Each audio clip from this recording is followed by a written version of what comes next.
សួស្តីពុកម៉ែបងប្អូននៅភូមិ27ថ្ងៃនេះខ្ញុំបានមកដល់ទឹកដីស្រុកឆ្លងខេត្តកញ្ចេះជាលើកទី3តាមដានចំការដែលបងប្អូនបានឃើញនៅក្នុងវីដេអូឥឡូវខ្ញុំនាំបងប្អូនមើលតាក់ទងជាមួយនឹងដំណាំចន្ទទីដែលប្រើប្រាស់ផលិតផលរបស់ក្រុមហ៊ុន VKSN ជាប់គ្នាចំនួន3ឆ្នាំហើយបងប្អូនសម្រាប់ទីតាំងចំការដែលយើងបានចុះមកនេះតើតើជាមួយនឹងទិន្នផលគឺយើងធ្វើបានជោគជ័យជារៀងរាល់ឆ្នាំជាក់ស្ដែងទិន្នផលនៅខាងក្រោមនេះមានគ្រូខ្លះហ្នឹងដោយសារគាត់ទើបតែរើសហើយទេបងប្អូនតើតើជាមួយនឹងការរើស2ថ្ងៃគាត់រើសម្ដងតើតើជាមួយនឹងទិន្នផល2ថ្ងៃរើសហ្នឹងវាចូលគៀកនឹងមួយតោនវាបាន900គីឡូ800គីឡូនៅក្នុងមួយសារើសរបស់គាត់នេះបងប្អូនយើងសង្កេតតើតើជាមួយនឹងរដូវការឆ្នាំ2025នេះចការភាគច្រើនគឺជួបប្រទះជាមួយនឹងបញ្ហាអាកាសធាតុការចុះត្រជាក់រយៈពេលវែងជួបជាមួយនឹងបញ្ហាខ្យល់បូកផ្សំជាមួយនឹងបញ្ហាកម្ដៅដែលយើងរងឥទ្ធិពលតកតងជាមួយនឹងចន្ទទីវាបូកផ្សំជាមួយនឹងលៀងកក់ខែវាធ្វើឲ្យចន្ទទីរបស់យើងមានបញ្ហាខ្លះប៉ុន្តែអ្វីដែលយើងធ្វើបានបងប្អូនអាចសង្កេតមើលនៅលើដើមតកតជាមួយនឹងទិន្នផលគឺនៅតែបានបងប្អូន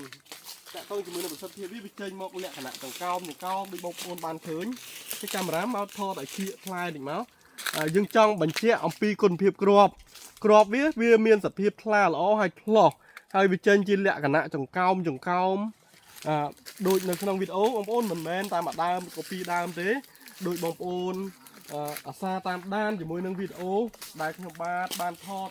នៅតាមចំការផ្សេងតែនេះក៏ជាចំការមួយនៅក្នុងទឹកដីខេត្តកញ្ចេះដែលបានប្រើប្រាស់ផលិតផលរបស់ក្រុម VKSN តកតជាមួយនឹងការប្រមូលផលរបស់គាត់ហ្នឹងគាត់ប្រមូលផលបដាមកហ្នឹងគឺយូរហើយបងប្អូននេះនៅពាក់កណ្ដាលរដូវទេបងប្អូនរដូវដែលពេញរើសគាត់ប្រមូលផលបានច្រើនហើយបងប្អូននេះតកតជាមួយនឹងសភាពគ្រាប់ទេបងប្អូនសង្កេតមើលគឺវាក្តឹបវាចេញមកផ្លោះល្អហើយមានសភាពថ្លាបូកផ្សំជាមួយនឹងបច្ចេកទេសនៃការណែនាំបងប្អូនអាចសង្កេតមើលបងប្អូនណាមិនមែនតាម1មេឃក៏2មេឃទេបងប្អូនវាចេញមកដូចគ្នាថ្លាដូចគ្នាល្អដូចគ្នាគ្រប់ដើមតែម្ដងដោយសារនៅលើចុងមេឃយើងឃើញវាលុះខ្លួនដោយសារគាត់ប្រមូលផលរើសហ្នឹងរយៈពេលហ្នឹងគឺវាយូរគួរសមដែរហើយឥឡូវយើងបានចុះមកតាមដាននៅពាក់កណ្ដាលរដូវនៃការប្រមូលផលចន្ទទីឆ្នាំ2025ប៉ុន្តែជាក់ស្ដែងក្តឹបឬក៏ត្រួយដែលបោះហ្នឹងត្រួយផ្កានេះគឺវាចេញមកខុសហេតុទេបងប្អូនបើសិនជាបងប្អូននៅតែបន្តធ្វើការបាញ់ថ្នាំនៅលើដំណាំស្វាយចន្ទទីបើយើងសង្កេតជារួមនៅក្នុងឆ្នាំ2025នេះចំការចន្ទទីសឹងតែ70ទៅ80%ទៅហើយដែលមានបញ្ហាតាក់ទងជាមួយនឹងចន្ទទីចេញផ្ការរយៈពេលវែងប៉ុន្តែអត់ព្រមលោតក្តឹបឬក៏ក្តឹបដែលចេញមកហ្នឹងគឺមានបញ្ហាក្របស្វិតឬក៏ប្រភេទកដបនឹងវិភាគច្រើនដោយសារតាក់ទងជាមួយនឹងការប្រើប្រាស់និងបច្ចេកទេសបូកផ្សំជាមួយនឹងការណែនាំផ្ទាល់ការតាមដានផ្ទាល់ក្រុមការងារបច្ចេកទេសរបស់ក្រុមហ៊ុន VKSN គឺយកចិត្តទុកដាក់មែនទែនតាក់ទងជាមួយនឹងចំការរបស់ពុកម៉ែបងប្អូនឥឡូវយើងបន្តដំណើរទៅមុខទៀតយើងមើលតាក់ទងជាមួយនឹងចំការនេះផ្ទាល់បងប្អូនបញ្ជាក់តាក់ទងជាមួយនឹងទំហំផ្ទៃដីចំការនេះគឺមានចំនួន5ហិកតាបងប្អូនប៉ុន្តែនៅក្នុង2ថ្ងៃឬក៏3ថ្ងៃនៃការរើសរបស់គាត់ហ្នឹងគឺគាត់ប្រមូលផលបានច្រើនគួរសមចន្លោះ800គីឡូទៅ900គីឡូនៅក្នុងម្ដងលក់អញ្ចឹងតាក់ទងជាមួយនឹងប្រសិទ្ធភាពនៃការប្រើប្រាស់ផ្ទាល់នៅលើដំណាំស្វាយចន្ទទីយើងសង្កេតឃើញថាគ្រប់ចំការទាំងអស់នៅក្នុងព្រះរាជាណាចក្រកម្ពុជាយើងដែលបានជ្រើសរើសផលិតផលរបស់ក្រុមហ៊ុន VKSN យកទៅប្រើប្រាស់គឺគាត់ធ្វើបានផលគ្រប់គ្នាបងប្អូនតាក់ទងជាមួយនឹងការចុះតាមដាននិងការណែនាំផ្ទាល់ដូចគ្នាដែរគឺយើងចុះទូទាំងប្រទេសតែម្ដងដោយសារមានការគ្រប់គ្រងពីពុកម៉ែបងប្អូននិងអ្នកដែលបានប្រើប្រាស់ឆ្នាំមុន គឺគាត់នៅតែបន្តគ្រប់គ្រងនៃការប្រើប្រាស់ផលិតផលរបស់ក្រុមហ៊ុន VKSN នេះបងប្អូននៅលើចន្ទទីយើងអត់មានពិបាកមើលទេបើសិនជាចន្ទទីរបស់យើងវាហុចផលបានច្រើនបងប្អូនសង្កេតមើលមេឃរបស់វានឹងសំយ៉ងក្បាលធ្លាក់ចុះមកក្រោមដោយសារអីផ្លែវាចេញមកក្តឹបវាចេញមកហ្នឹងវាធ្វើឲ្យមេឃហ្នឹងទុនតូចុះមកក្រោមតែម្ដងនេះបងប្អូនដូចបងប្អូនឃើញនេះភាសាទិន្នផលនេះវាអនុខ្លះហើយវិស័យវាទុំហោហែជាដំណាក់កាលវាយើងងាកដូចខាងនោះមកទុំស្អាតមែនទេបងប្អូនមិនមែនតែមួយដើមក៏ពីរដើមទេគឺពេញមកចំការតែម្ដងតកតងជាមួយនឹងការថតផ្ទាល់គឺយើងថតតកតងជាមួយនឹងទំហំចំការយើងថតចំណាយរយៈពេលវែងដើម្បីឲ្យបងប្អូនងាយស្រួលតាមដានបងប្អូនកលេចមើលពីចម្ងាយ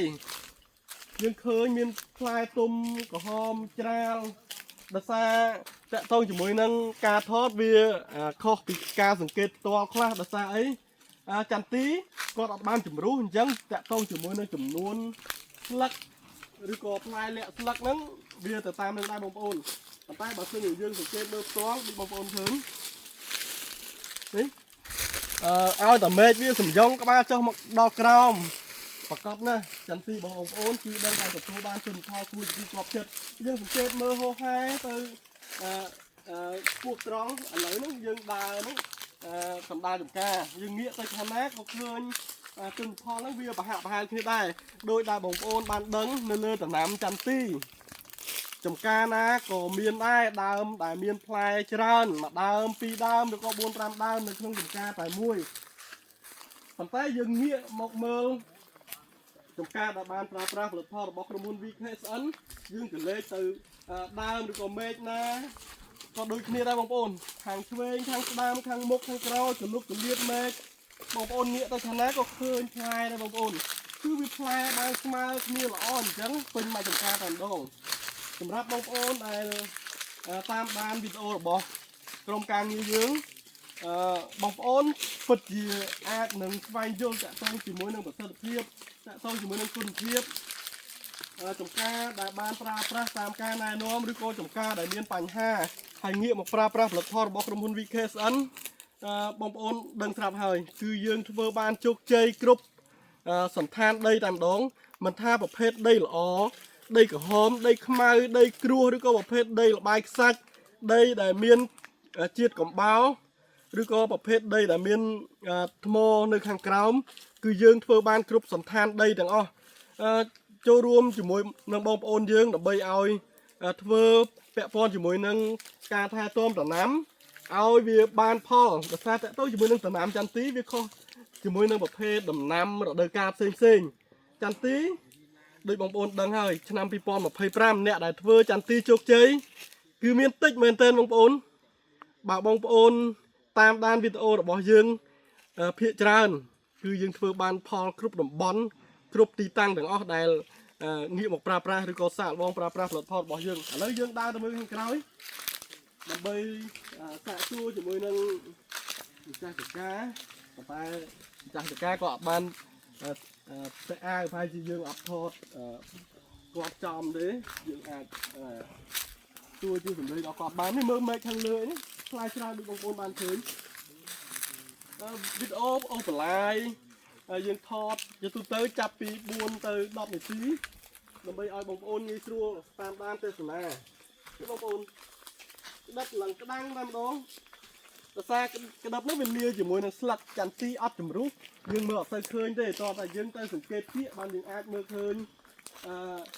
ជាមួយនឹងទិន្នផលផ្ទាល់នៅលើដើមដោយសារដូចនៅបញ្ជាក់ឡើងវិញចន្ទទីនេះគឺគាត់រើសចាប់ឥឡូវនេះវាចូលពាក់កណ្ដាលរដូវនៃការប្រមូលផលរបស់គាត់ហើយប៉ុន្តែយើងសង្កេតឃើញថាទិន្នផលនៅលើដើមគឺនៅតែច្រើនដោយសារវាទុំប្រដាក់គ្នាជាហោហែសរុបទិន្នផលឆ្នាំនេះបានប្រហែលប៉ោដែរដល់ថ្ងៃហ្នឹងតាំងពីរើសមកជា4 តោនណាចន្ទទីតែ5ហាត់ទេបងប្អូនប៉ុន្តែទិន្នផលនៅលើដើមគឺនៅច្រើនមែនទែន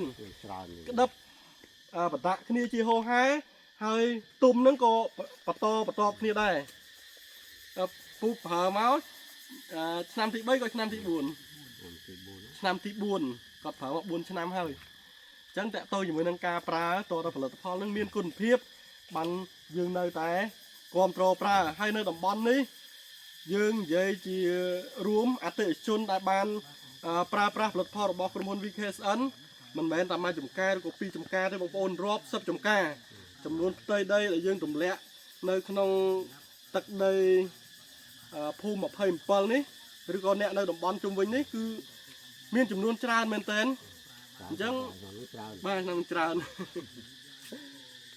ពួក3ថ្ងៃរើសម្ដង2ថ្ងៃ3ថ្ងៃ3ថ្ងៃរើសម្ដង2ថ្ងៃទៅ3ថ្ងៃទៅដល់3ថ្ងៃបានច្រើនចែកម្លែកឲ្យតែភាគរយផ្កានៅល្អបងប្អូនអាចប្រើប្រាស់ផលិតផលរបស់ក្រុមហ៊ុន VKSN ដើម្បីភ្ញូចឲ្យវាចេញត្រួយឲ្យវាចេញក្តឹបផ្លែដោយបងប្អូនតាមដានវីដេអូនៅគ្រប់ចំការទាំងអស់ដែលយើងបានថតអញ្ចឹងបងប្អូនដែលមានបញ្ហាតាក់ទងជាមួយនឹងដំណាំចន្ទទីបងប្អូនអាចប្រឹក្សាជាមួយនឹងក្រុមការងារបច្ចេកទេសរបស់យើងបានអញ្ចឹងវីដេអូខ្ញុំសូមបញ្ចប់នៅត្រឹមហ្នឹងសូមអរគុណ